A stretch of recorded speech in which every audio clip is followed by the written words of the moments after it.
Okay. Yay. So, Louisa, thank you for coming on our show today, The Stories of Transformation. Yeah. Thank you for having me. Very happy to be here. Yeah. Awesome. So, you are located right now, where are you calling us from? Los Angeles? Nice. Nice. Yeah.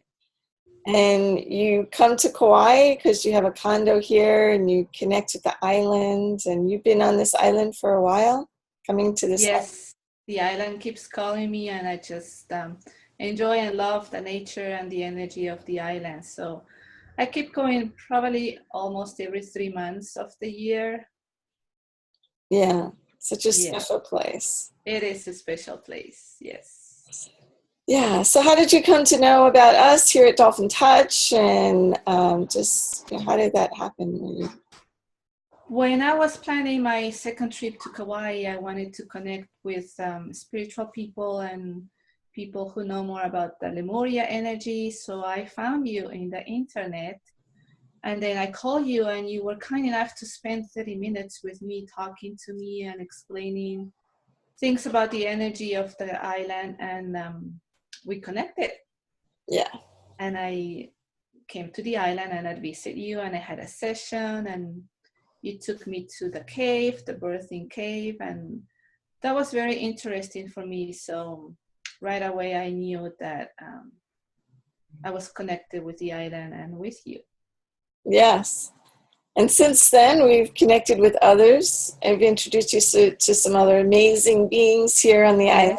Yes, yes. And A lot of sisters, loving sisters there. loving sisters. And we Yes. created the Lemurian Goddess group over here. Yes, yes, and I love it, and I love it. Yes.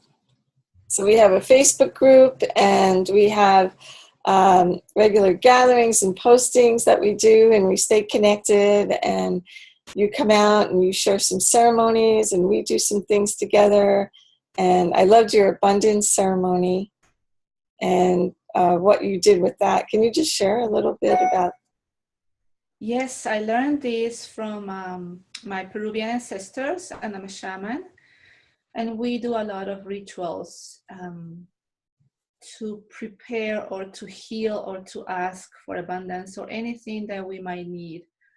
We do this through rituals so we can prepare the subconscious, and we create a platform of a universe so we can ask and put our wishes in that ceremony, and then we give it to the universe, we give it to Mother Gaia, and that's how you start creating your own universe or your real life with your own dreams. Yeah, yeah. No, it's really powerful. It's really, it is powerful. Yes. Yeah. Let's do that the next time you come out. We will. All right, so we have a story to share. This is an amazing journey that you went on. It was a story that it feels like it needs to be put out to the universe, and that's why we're here today, to share that story and to share some of the things that happened, and to let others know that they're not alone in some of these things that they're journeying through. So why don't you just start and tell us your story of what happened? Yes.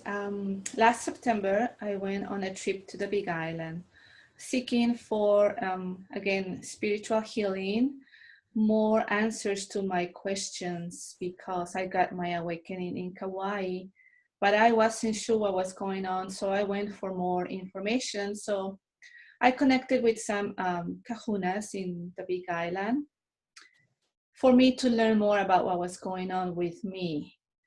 But it turned out to be I connected with some negativity. And I tapped so much into their negativity that I believe it was true.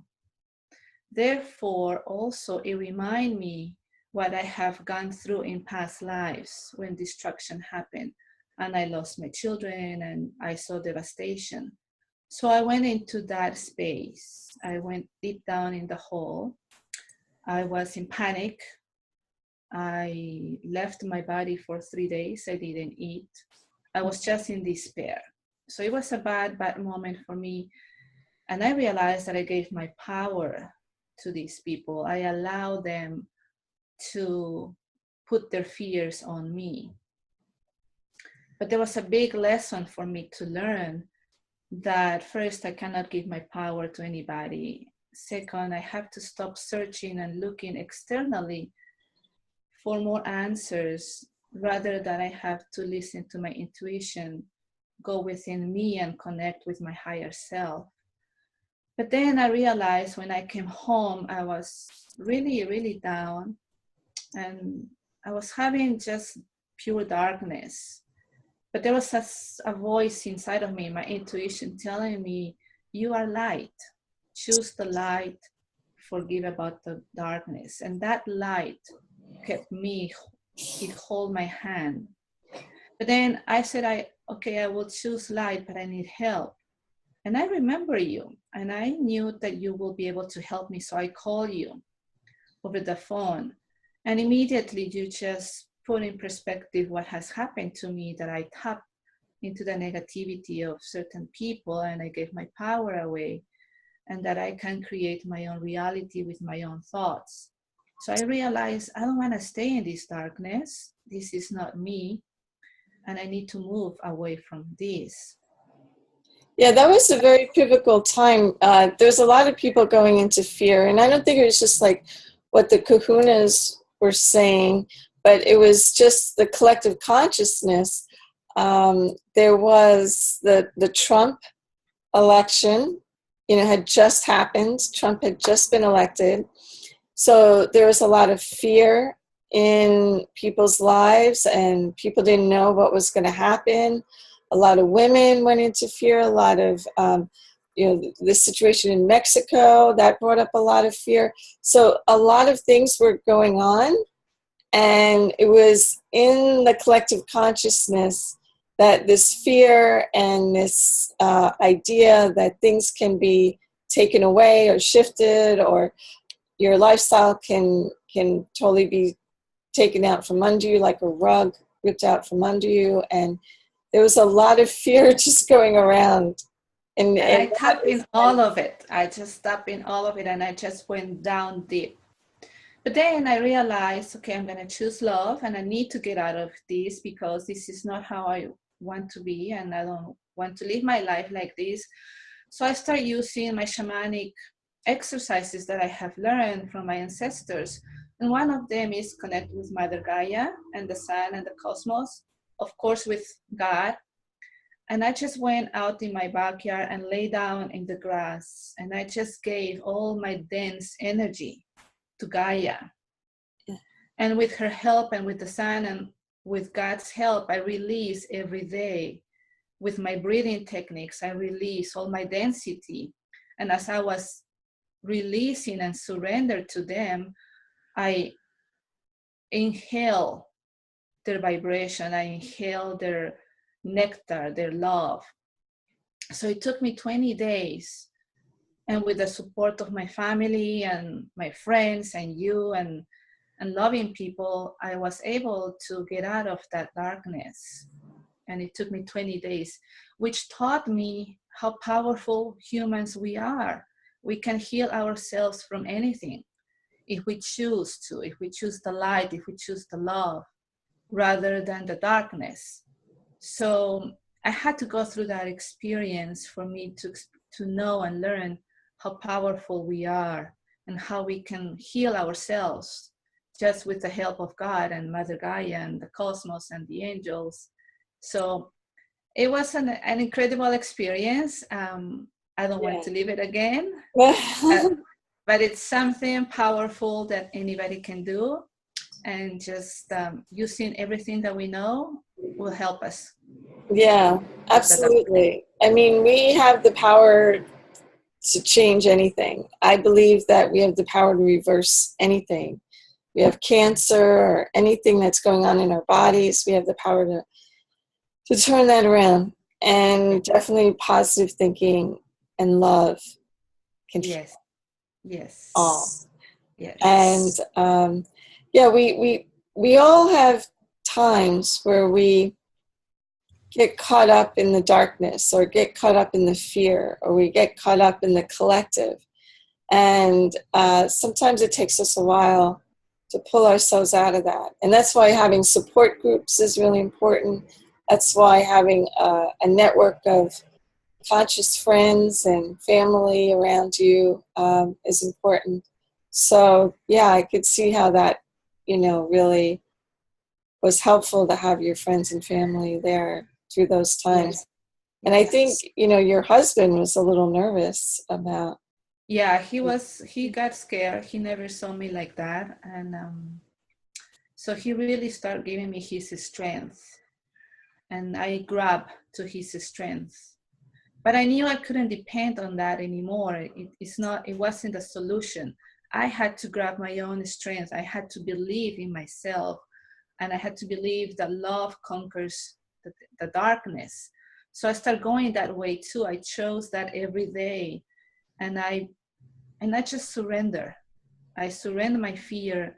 I surrender myself. I surrender my resistance. And I just give it all. And I said, take it.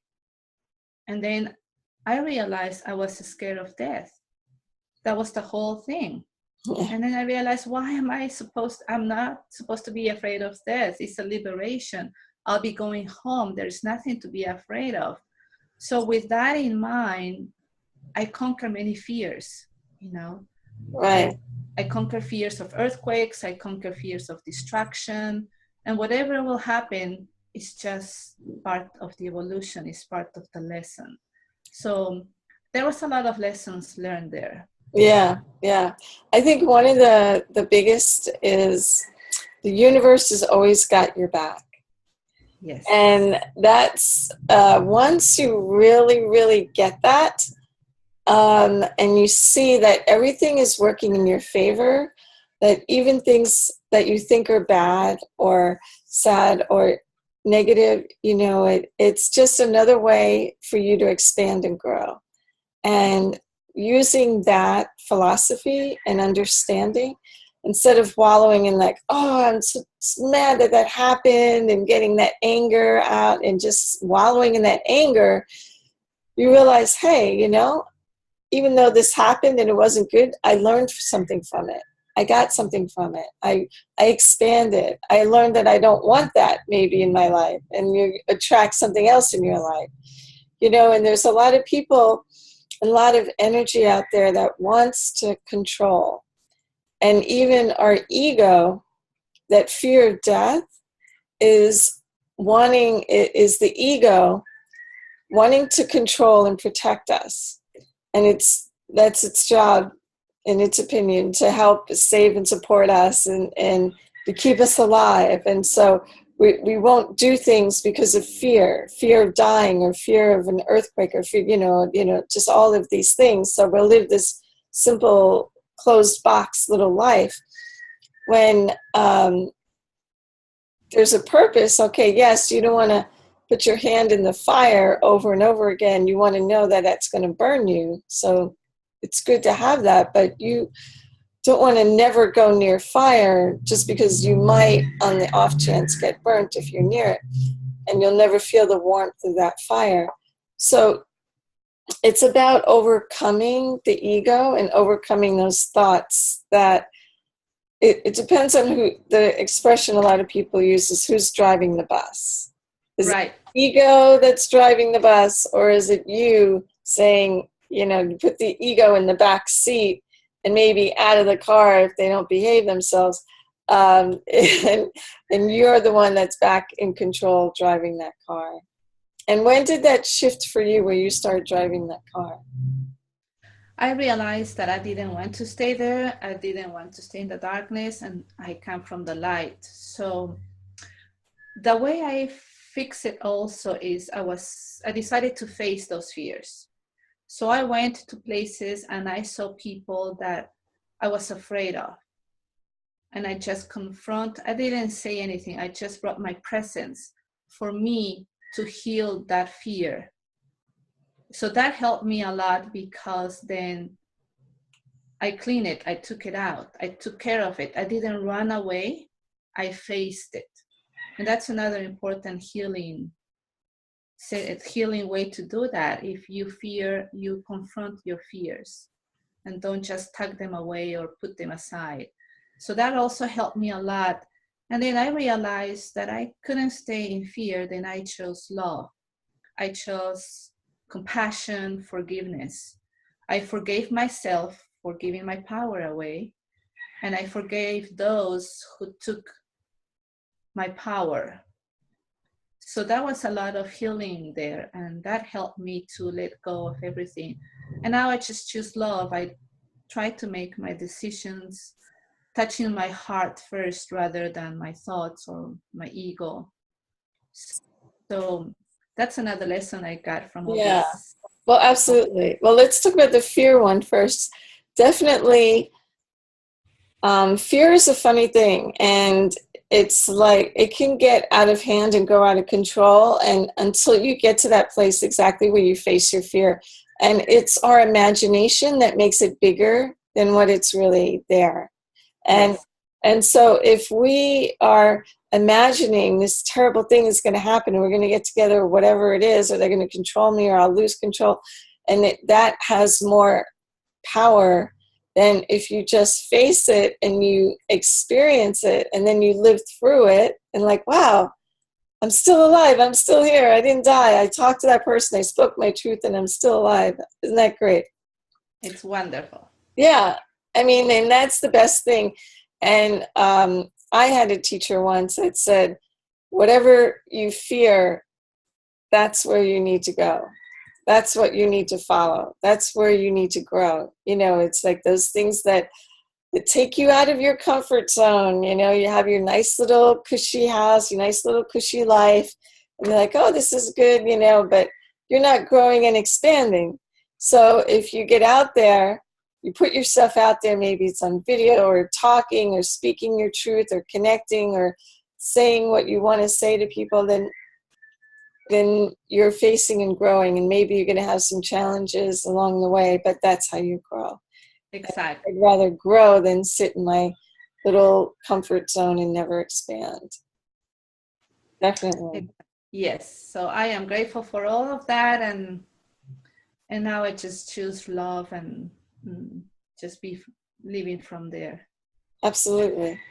Yeah, the other thing that you mentioned was the power and giving the power away. And it's not even, to me, it's not even the fault of the people that are trying to control us. It's like we're the ones that gave into that. We're the ones that allowed that to happen. Right. And we're the ones that created this scenario. So, so many of us are looking for gurus or spiritual leaders or guides or help, which is great. You know, it's great to get guidance, but not to just give your power away and whatever you say I'll do, or whatever you tell me, you know, I'll follow you. And it's more about empowerment and having each person being an empowered being.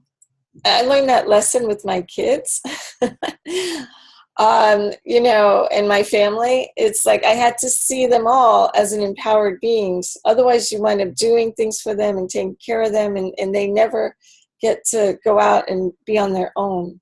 So just uplifting and seeing everyone as successful and happy and on their own, in their own power, is the perfect scenario. And as you can get guidance from these spirit, and there's spiritual teachings to be had from everything, you know, from the kahunas, from every religion, from every practice. You know, there's these jewels, these gems of information that you can take.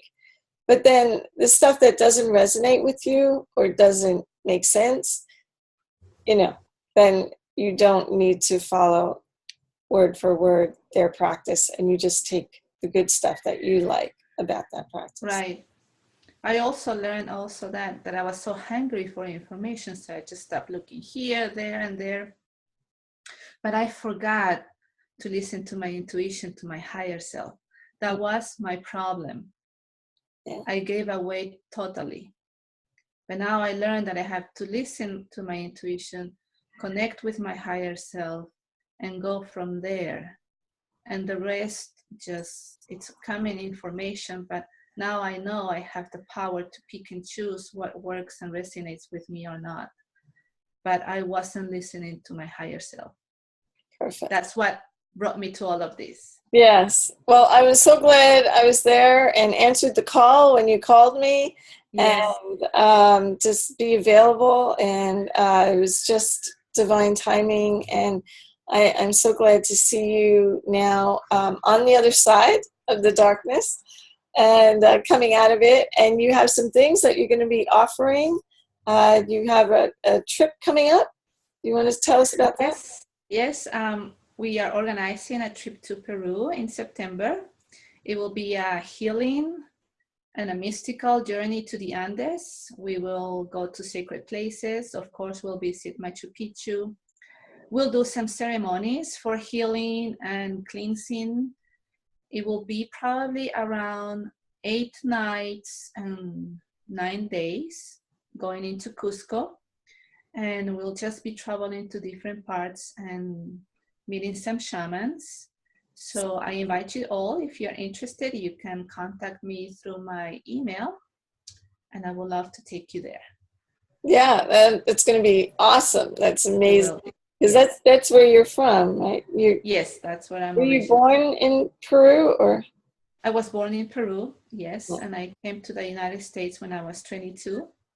But I often go to Peru almost every year, and I connect with my shamans and with my ancestors. So there's just so much mystical energy over there that I would love for all of you to experience.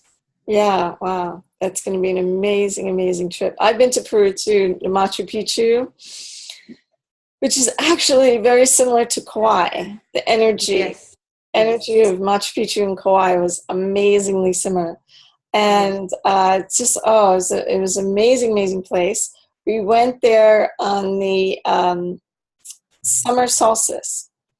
And so at that time, we got up really early, and at dawn, the light, and that's been there for long time. I don't even know how many years, but the light comes through the chapel that's still there and hit the altar right at sunrise.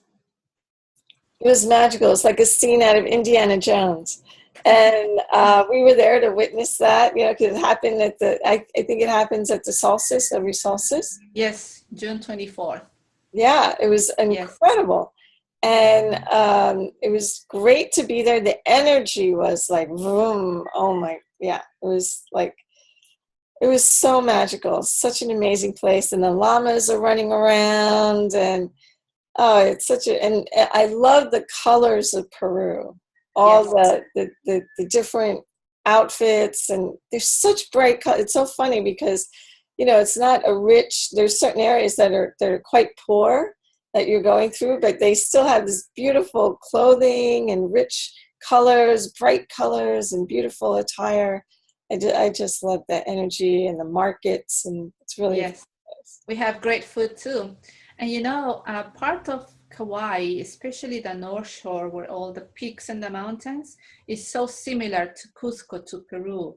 That's why I think I'm attracted to both of them, because both carry the Lemuria energy. And if you see, when you are in Peru and you see Kauai, you will realize the similarity. Absolutely. Yes. Yeah. Yes. So Lemuria travels continue.